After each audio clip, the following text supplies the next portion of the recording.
Hallo, heute sind wir im Loro Parque.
Well, you know, throughout the day the animals like to play, and certainly Morgan is having a good time.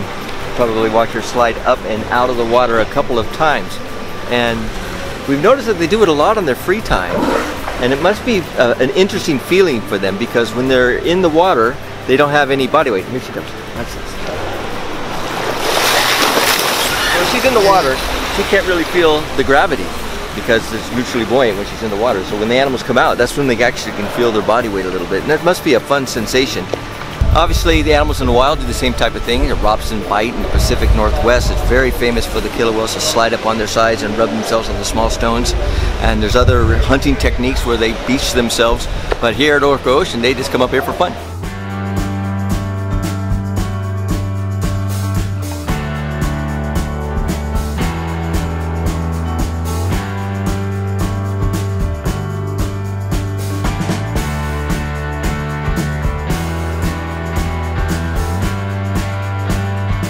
So our group of animals obviously are very social, and there's leaders involved.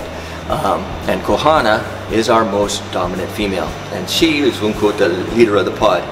But we also have Quito, and Quito is the most dominant male between the male group. So if we put those two together, which we will, and we have done, Kohana will be the most dominant. In the killer whale society, it's always a matriarchic dominance, so there's always the top female is going to be the boss. So if we have that top females, it's going to be Kohana and then Skyla. Those two are a very strong group, and Morgan's a pretty sharp animal too, and she can display some dominance towards the males. And then the top of the males will be Quito, Takoa below him, and little Adan. We call him little, but the youngest male, Adan, and he's the low boy on the totem pole. But now we have Ula in that group now, so he's having fun trying to be the boss of her. So basically we're allowing them all to be together and let Kohana control the group as she would any other orca group. It's very widely understood that killer whales are social animals, and all cetaceans are very social animals. And social animals have leaders. You know, just like a pack of dogs have a leader. There's always like one dominant animal. And the way that, imagine dogs, they display their dominance as they bite each other on the neck or chase each other around. Killer whales do the same thing. They don't have any hands, obviously, so they can't hold on to each other, but they bite each other in a way that they just rake their teeth across the skin of the other animal. And it's very interesting to see when they do that, and it's a displaying of dominance. So it's also a visual cue for the rest of the group. Even if you look at orcas in the ocean, if you see an orca that has no scars on it, you can rest assured that's the most dominant animal, because nobody bites the most dominant animal. And then if you see an animal that has a lot of rake marks, you'll notice that socially where they stand. So you can actually look at our pod here, and just by the markings of the rake marks, you can tell what order they're in. Obviously the lowest one on the totem pole is going to be a little more raked up, but it's just a way that they communicate with each other. And it happens not every day, but they do pretty much display some sort of dominance towards one another every day, because that's what social animals do. They're Kohana is our most dominant female, and she leads the group.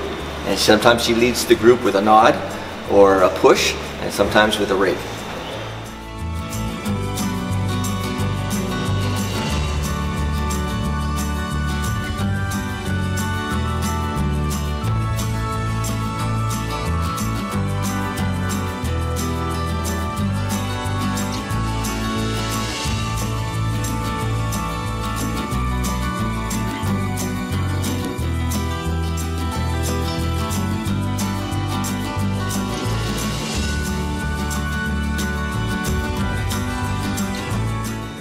Schreibt jetzt eure Fragen in die Kommentare und vergesst nicht dem Video ein Like zu geben. Damit ihr kein neues Video mehr verpasst, könnt ihr unseren Kanal kostenlos abonnieren.